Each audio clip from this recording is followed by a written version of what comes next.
സ്വഹാബികളെ കുറിച്ച് വഹാബികളുടെ നിലപാട് എന്താണ്? സഹോദരന്മാരെ, അബ്ദുറഹ്മാൻ സലഫി എന്ന് പറയുന്ന മുജാഹിദ് മൗലവി പച്ചക്ക് പറയണേ, സ്വഹാബികൾ എന്തെങ്കിലും ഒരു വിഷയം ചെയ്താൽ അത് സ്വീകരിക്കാൻ മുജാഹിദുകൾക്ക് നിർവാഹമില്ല. ഇതാണ് വഹാബികളുടെ അടിസ്ഥാനം. പിന്നെ നബിയുടെ കൂടെ ജീവിച്ചിരുന്ന സഹാബികള് അവർ പിൽക്കാലത്ത് ചെയ്തിട്ടുള്ള കാര്യങ്ങൾ നോക്കി അത് നമുക്ക് സുന്നത്താണ്, ഒരു സൽക്കർമ്മമാണെന്ന് സ്വീകരിക്കുവാനും നിർവാഹമില്ല. അതുകൊണ്ടാണ് വഹാബി പള്ളിയിൽ 2 വാങ്ക് കൊടുക്കാൻ നിർവാഹമില്ലാതെയായത്. അതുകൊണ്ടാണ് വഹാബികൾക്ക് തറാവീഹ് 20 നിസ്കരിക്കാൻ കഴിയാതെയായത്. 4 ഖലീഫമാരും ഖുതുബയോതുമ്പോ കയ്യിൽ വടി പിടിച്ചു എന്ന് എഴുതി വെച്ചത് മുജാഹിദ് മൗലവിയായ കുട്ടശ്ശേരി മൗലവിയാണ്.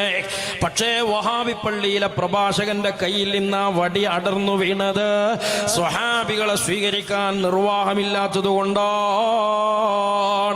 സ്വഹാബികളെ സ്വീകരിക്കണമെന്ന് പറഞ്ഞ വഹാബികളെ നിങ്ങൾ കാപട്യം ആടുകയാണ്. എവിടെ നിങ്ങളുടെ പള്ളിയിലെ 2 വാങ്ക്? എവിടെ നിങ്ങളുടെ 20 റക്അത്ത് തറാവീഹ്? നബി സല്ലല്ലാഹു അലൈഹി വസല്ലം തങ്ങൾ പറഞ്ഞില്ലയോ, മയ്യഇശ് മിൻകും ബഅദി, എന്റെ കാലശേഷം നിങ്ങൾ അഭിപ്രായ വ്യത്യാസം കണ്ടേക്കാം. ഖുത്ബ ഏത് ഭാഷയിൽ ഓതണം എന്നത്, 2 ബാങ്കുണ്ടോ എന്നത്, അതുപോലെ ഒരുപാട് തർക്കങ്ങൾ നിങ്ങൾ കണ്ടേക്കാം. അവിടെ അല്ലാഹുവിന്റെ റസൂൽ സല്ലല്ലാഹു അലൈഹി വസല്ലം പറയാണ്, അലൈക്കും ബിസുന്നതി, എന്റെ സുന്നത്താണ് നിങ്ങൾ ഫോളോ ചെയ്യേണ്ടത്.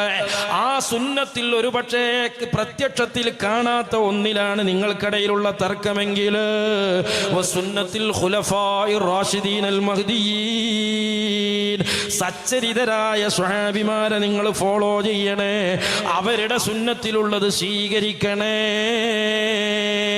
അതുകൊണ്ടാണ് മുസ്ലിം ലോകം 2 ബാങ്ക് കൊടുത്തത്. അതുകൊണ്ടാണ് 20 റക്അത്ത് തറാവീഹ് നിസ്കരിച്ചത്. ഇസ്ലാമിൽ കൃത്യമായ രീതി സ്വഭാവങ്ങളോടെ പരിശീലിപ്പിക്കപ്പെട്ട ഏതൊക്കെ ഇബാദത്തുകളുണ്ടോ അതെല്ലാം സ്വഹാബിമാരിലൂടെയും നമ്മൾ ഫോളോ ചെയ്തത് അതുകൊണ്ടാണ്. എന്നാൽ സഹോദരന്മാരെ, ഇവരിപ്പോ പറയുന്ന സ്വഹാബി സ്നേഹം എന്തുകൊണ്ട് അവരുടെ പള്ളിയിൽ കാണുന്നില്ല? വഹാബിയത്തിന്റെ അടിസ്ഥാനം സ്വഹാബി നിഷേധമാണ്. നിങ്ങളൊക്കെ ഇതിപ്പോ അബ്ദുറഹ്മാൻ സലഫി മറുഗ്രൂപ്പാന്ന് പറഞ്ഞു മുജാഹിദുകൾ കഴിച്ചിലാകണ്ട. നിങ്ങൾ ഇവിടെ പറഞ്ഞ സ്വഹാബി സ്നേഹം ശുദ്ധ തട്ടിപ്പാണ്, കാപട്യമാണ്. കാരണം നിങ്ങൾ ഒന്നിച്ചിരുന്ന കാലത്തെ FT അബ്ദുറഹ്മാൻ മൗലവി നിങ്ങളുടെ ഇപ്പോഴത്തെയും ഇമാമാണ്. അയാളാണ് സ്വഹാബിമാരെ നിഷേധിച്ചത്.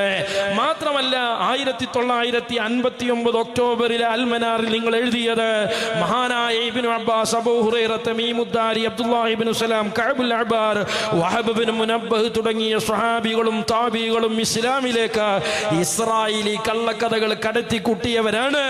അതിന് ഉമർ റളിയല്ലാഹു അൻഹു, ഉസ്മാൻ റളിയല്ലാഹു അൻഹു മദീന പള്ളിയിൽ വേദി കെട്ടിക്കൊടുത്തു എന്ന് പറഞ്ഞ് സ്വഹാബ ഇസ്ലാമിന് ഒറ്റിക്കൊടുത്തവരാണെന്ന് പച്ചമലയാളത്തിൽ എഴുതി പഠിപ്പിച്ചു തുടങ്ങിയവരാണ് നിങ്ങൾ ഈ സ്വഹാബിമാരുടെ സ്നേഹം പറയുന്നത് വെറുതെയാണ്.